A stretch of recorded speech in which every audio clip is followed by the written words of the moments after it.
สวัสดีจ้าสวัสดีท่านผู้ชมทุกท่านนี่เป็นผลการออกรางวัลหวยล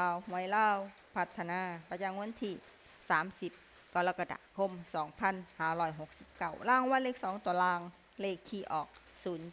07รางวัลเลข2ตัวบนเลขที่ออก02รางวัลเลข3ตัวบนเลขที่ออก702รางวัลเลข6ตัวเลขที่ออก740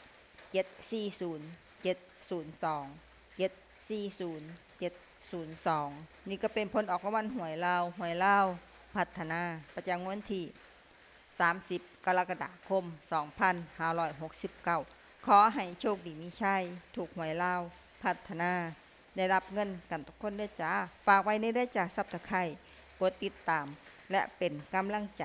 ขอขอบคุณทุกท่านที่เข้ามารับชมและรับฟังแล้วมาพบกันใหม่ในผลการออกหวยลาวพัฒนาใหม่ในวันพรุ่งนี้